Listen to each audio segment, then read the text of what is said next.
Alors, ceci dit, je vais vous présenter les gens qui nous visitent ce soir, en débutant par un des membres de la section canadienne de l'Assemblée parlementaire de la francophonie. Il est député de Laval-des-Îles, M. Faisal El-Khoury. Merci d'être là. Il y a le représentant de l'Office national du tourisme tunisien, M. Issam Kerkedine. Il est le député de Laval-des-Rapides à l'Assemblée nationale à Québec, M. Saul Polo. Merci d'être là. Il est le conseiller municipal de Laval pour le district de Saint-Vincent-de-Paul et ce soir, il représente le maire de Laval, M. McDermott, M. Paolo Galetti. Deux autres personnes que je vais vous présenter, il est le fondateur très important de Vue d'Afrique. Vous savez sûrement ce que c'est. Il est ici avec nous ce soir, M. Gérard Lechêne. Et finalement, celui qui va vous gâter ce soir avec un beau prix de présence, il est le directeur général de Tunisair, M. Fawzi Mouali. Bravo! Bonsoir à tous, bien chers amis. Quelle fierté d'être francophone dans un pays francophone, le Canada, le meilleur pays au monde. Je vous remercie de me donner l'occasion d'adresser la parole aux membres et aux amis de l'association Québec-France, section Laval, dans le cadre de cette conférence, la Tunisie et la francophonie. Je veux d'abord féliciter en particulier Mesdames Rosette Lapointe et Souad Siala pour leurs initiatives, notamment l'organisation de cette conférence. Les Québécois, lorsqu'ils voyagent en Tunisie, ils ont la possibilité de trouver, et d'expérimenter, de vivre et d'apprendre. 3000 ans d'histoire, différents produits, tourisme culturel, tourisme de thalassothérapie, tourisme saharien, le dépaysement total. La plupart des gens qui se rendent en Tunisie, il y a aussi des gens qui reviennent en Tunisie. Ça c'est très important parce qu'ils se sentent comme s'ils étaient chez eux. Et ça nous fait vraiment un grand plaisir. Ces dernières années, c'est vrai qu'il y a eu pas mal de problèmes dans le monde, mais ceci n'a pas empêché les Québécois de continuer à voyager et venir nous rendre visite pour encourager l'économie de la Tunisie. Je suis vraiment très choyé d'être avec vous ce soir, aujourd'hui, et je retiens vraiment 2 éléments de cette activité de ce soir. Un, tout le travail que réalise l'association Québec-France et ses membres, partout au Québec, notamment ici à Laval, bien sûr de valoriser cette langue qui nous caractérise au Québec, qui nous distingue au Québec, également au sein du Canada, mais également en Amérique du Nord, qui est le français. Une langue qu'il faut non seulement chérir, mais qu'il faut à chaque jour la promouvoir et la faire rayonner, tout d'abord.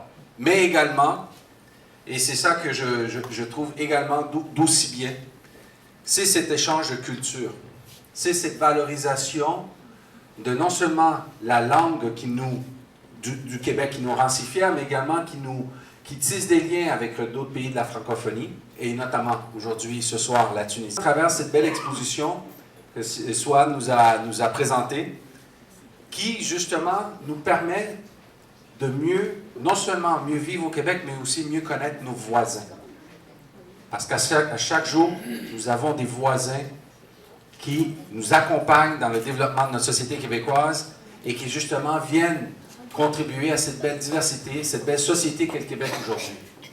Et moi, je tiens à saluer ce partenariat, cette belle réussite ce soir, parce que sincèrement, c'est à travers des belles activités comme ça que non seulement nous valorisons ce qui nous rend uniques, mais également nous prenons contact avec d'autres cultures qui justement nous permettent de mieux nous comprendre et justement mieux échanger.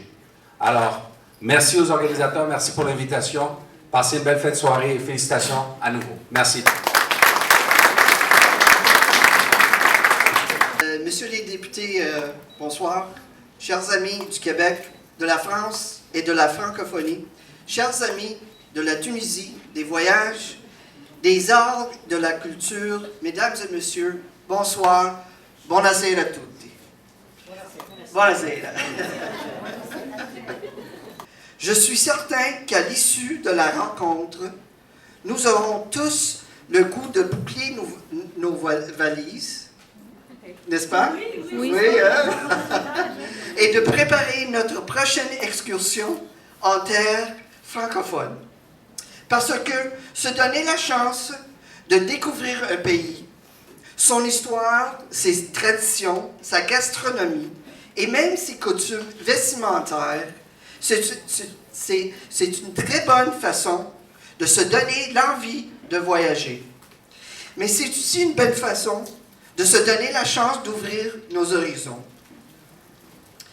Et j'aimerais tout de suite remercier et féliciter les organisateurs de l'événement qui nous rassemble ce soir. Maintenant, un monde à réorganiser. L'OIF, l'Organisation internationale de la francophonie, de 1970 à 2017. 47 ans d'évolution. À l'origine de l'organisation, 20 mars 1970, c'est la conférence de Niamey, au Niger, et la création de l'Agence coopération culturelle et technique de la CCT. Là, on voit 4 personnes, 4 pionniers. Sédar Senghor, Bourguiba de la Tunisie, Diori, si vous voulez, du Niger, et au Cambodge, Sihanouk. En 1998, la CCT devient l'Agence intergouvernementale de la francophonie. Jean-Louis Roy, secrétaire général de 90 à 98, est un Canadien, un Québécois. Alors, c'est quelque chose qu'il ne faut pas oublier de souligner. De même que, si vous voulez, au moment de Niamey, le Canada était très présent par beaucoup d'organismes de francophonie, parlementaires, les journalistes, les avocats, il y avait beaucoup d'associations de ce genre qui ont soutenu la création de cette conférence de Niamey, de l'agence culturelle. Et comme vous voyez, la France n'est officiellement pas présente, ce qui est très important à signaler, parce que la France ne voulait pas créer un Commonwealth à l'anglais, où la France aurait été en haut, et comme la reine d'Angleterre est au sommet du Commonwealth britannique. Depuis que la Tunisie a accédé à l'indépendance, le système éducatif tunisien a montré le grand progrès. La politique de Tunisie a, en effet, concentré ses efforts pour développer un système éducatif qui puisse produire une base de capital humain solide qui soit en mesure de répondre aux besoins changeants d'une nation en développement. Le français est maintenu comme langue d'enseignement dans les instituts de technologie et facultés de sciences. L'administration, la justice et l'enseignement restent longtemps bilingues.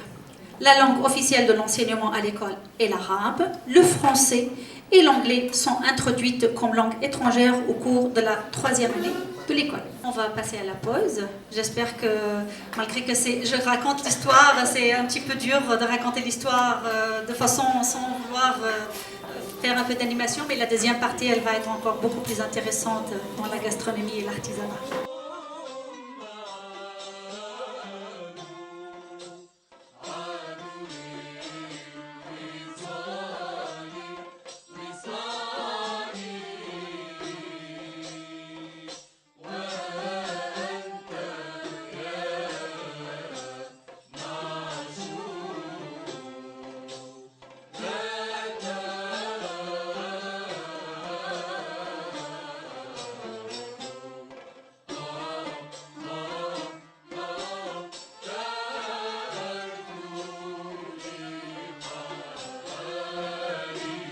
Le jasmin est devenu la fleur embellique de la Tunisie.